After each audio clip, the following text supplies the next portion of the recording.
sini kakak akan menjelaskan ilmu pengetahuan sosial mengenai faktor-faktor penting penyebab penjajahan bangsa Indonesia dalam mempertahankan kedaulatannya. Tujuan pembelajaran. Siswa dapat mengidentifikasi faktor-faktor penting penyebab penjajahan bangsa Indonesia dalam mempertahankan kedaulatannya. Peristiwa kebangsaan masa penjajahan. Proses kedatangan bangsa Eropa ke Indonesia. Pada tahun 1453, kawasan Konstantinopel dikuasai oleh bangsa Turki. Sejak itu, hubungan dagang antara Eropa dengan Asia menjadi terputus, sehingga Eropa kesulitan mendapatkan rempah-rempah untuk memenuhi kebutuhannya. Bangsa Eropa harus melakukan penjelajahan mengarungi samudra untuk mendapatkan rempah-rempah. Tujuan kedatangan bangsa Eropa ke Indonesia mulanya hanya ingin mencari rempah-rempah, namun tujuan itu berkembang dan mengarah pada kolonialisme dan imperialisme, yang juga menjadi semboyan pada saat pelayaran pada saat tujuan kedatangan bangsa Eropa. 3G, yang pertama, gold, mencari kekayaan, yang kedua, glory, memperoleh kejayaan, dan yang ketiga, gospel, mengembangkan agama Nasrani. Kedatangan bangsa Portugis ke Indonesia. Bangsa Portugis berhasil datang ke Indonesia tidak lepas dari pelayaran Vasco da Gama yang telah berhasil menemukan India di kota Calicut. Portugis tiba di Ternate, Indonesia pada tahun 1512 di bawah pimpinan Antonio de Abreu. Pada tahun 1521, bangsa Portugis mendirikan benteng Sao Paulo untuk melindungi Ternate dari serangan musuh. Portugis juga mendapatkan hak monopoli perdagangan rempah-rempah di Maluku. Namun, tindakan Portugis yang sewenang-wenang bahkan memaksakan hak monopoli perdagangan membuat rakyat semakin tidak senang dengan bangsa Portugis. Hubungan antara Ternate dengan Portugis pun berubah menjadi permusuhan setelah Portugis bertindak kasar, bahkan sampai membunuh Sultan Hairun atau Raja Ternate, yang akhirnya membangkitkan rakyat Ternate untuk melakukan perlawanan terhadap Portugis. Kedatangan bangsa Spanyol. Pada tahun 1521, bangsa Spanyol datang ke Maluku, Indonesia. Tujuan bangsa Spanyol sama halnya dengan bangsa Portugis, yaitu untuk menguasai perdagangan rempah-rempah. Mereka berlayar dari Filipina dan singgah di pelabuhan Tidore, Bacan, dan Jailolo untuk menghadapi bangsa Portugis yang telah beraliansi dengan masyarakat Ternate. Spanyol bergabung dengan Tidore. Hal ini menyebabkan terjadinya persaingan antara Spanyol dan Portugis. Dalam hal kekuatan, Ternate dan Portugis lebih unggul dibandingkan dengan Spanyol dan Tidore. Untuk mengakhiri permusuhan atas prakarsa, Paus diadakan perjanjian Saragossa pada tahun 1529 yang berisi 1. Perdagangan Portugis menguasai daerah Maluku sampai Tanjung Harapan. Yang kedua, perdagangan Spanyol menguasai daerah Filipina. Kedatangan bangsa Inggris. Kedatangan Inggris ke Indonesia dimulai oleh Francis Drake dan Thomas Fontaines. Pelayaran Prancis dimulai pada tahun 1579. Armadanya berhasil membawa rempah-rempah dari Ternate kembali ke Inggris. Kemudian, perjalanan berikutnya dilakukan oleh Thomas dengan melewati jalur yang sama. Fungsi dagang itu bernama EIC atau East Indian Company. Sejak tahun 1600, EIC memperoleh hak yang istimewa oleh Ratu Inggris untuk mengurus perdagangan di Asia. Di akhir abad ke-16, EIC mengadakan hubungan dengan berbagai daerah di Indonesia. Meskipun berhasil menjalin hubungan perdagangan, tetapi Inggris tidak berhasil menanamkan pengaruhnya. Hal ini terjadi karena rakyat tidak senang dengan kedatangan EIC. Karena EIC memaksakan cara dagang menurut aturannya sendiri. Belanda membuat Inggris tersingkir dari kawasan perdagangan Indonesia. Kedatangan bangsa Belanda. Datangnya bangsa Belanda ke Indonesia dilatar belakangi oleh Perang tahun 80-an antara Belanda dengan Spanyol yang mengakibatkan penutupan pelabuhan usaha bagi Belanda oleh Spanyol yang bertujuan untuk menekankan dan menghancurkan kekuatan ekonomi Belanda. Pelayaran Belanda ke Indonesia yang pertama dilakukan oleh Cornelis de Houtman yang berpedoman pada buku Internarario karya Jan Jurgen Linschoten dan berhasil mendarat di Banten pada tahun 1596. Awalnya, Belanda menunjukkan sikap yang bersahabat sehingga Belanda juga dapat berdagang dengan baik di Banten. Namun, keadaan berubah ketika Belanda menunjukkan sifat kekuasaan dan keserakahan. Meskipun gagal membawa kembali rempah-rempah ke Belanda, pelayaran Cornelis de Houtman telah membuka jalan ke Indonesia. Kemudian, di tahun 1598, bangsa Belanda kembali ke Indonesia di bawah pimpinan Van Nex dan Warwick. Mereka pun berhasil membawa rempah-rempah kembali ke Belanda dan mendorong pedagang lainnya datang ke Indonesia untuk mencari rempah-rempah. Peristiwa penting pada masa pemerintahan kolonial Inggris dan Belanda.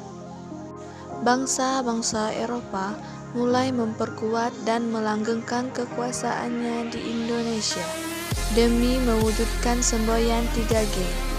Bangsa-bangsa Eropa di Indonesia membentuk pemerintahan kolonial di Indonesia, tidak lagi hanya urusan perdagangan. Pemerintahan kolonial melakukan penindasan-penindasan dengan membuat peraturan dan program kerja yang hanya menguntungkan pihak mereka sendiri seperti kerja paksa, tanam paksa, dan lain-lain. Peristiwa-peristiwa pada masa pemerintahan kolonial Inggris.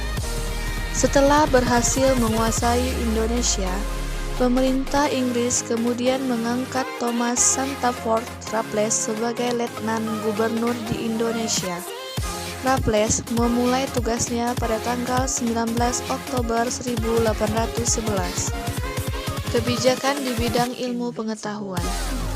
Mengundang ahli pengetahuan dari luar negeri untuk mengadakan berbagai penelitian ilmiah di Indonesia. Raffles bersama Arnoldi berhasil menemukan bunga bangkai sebagai bunga raksasa dan terbesar di dunia. Kebijakan di bidang ekonomi. Yang pertama, menghapus kontingenten penyerahan diganti dengan sistem sewa tanah atau land rent. Yang kedua, semua tanah dianggap milik negara, maka petani harus membayar pajak sebagai uang sewa. Kebijakan di bidang pemerintahan, pengadilan, dan sosial. Dalam bidang ini, Raffles menetapkan kebijakan berikut. Yang pertama, Pulau Jawa dibagi menjadi 16 keresidenan, termasuk Yogyakarta dan Surakarta.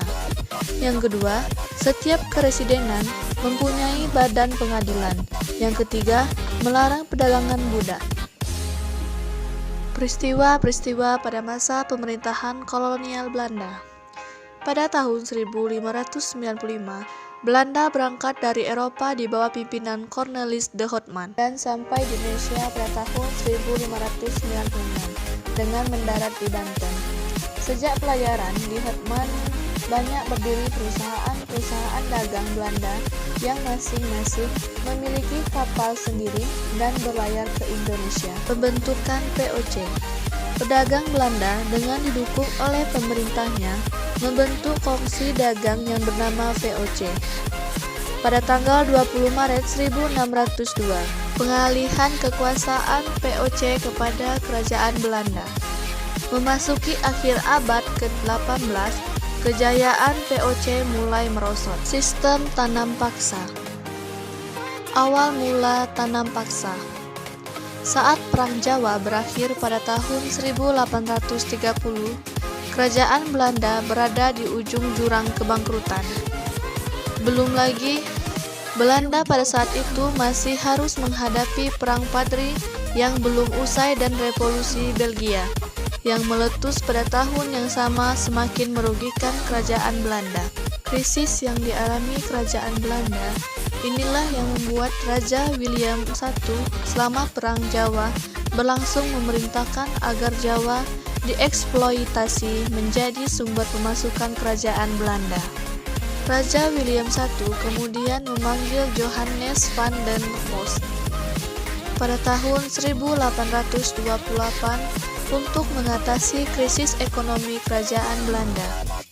Melalui rancangan kebijakan buatannya, Johannes berniat menghapus sistem kebijakan liberal buatan Raffles yang bertumpu pada pajak tanah dan sewa tanah, yang dianggapnya menyengsarakan masyarakat Hindia Belanda dengan sistem pajak berupa uang, menjadi hasil tanaman laku ekspor dan sistem kerja.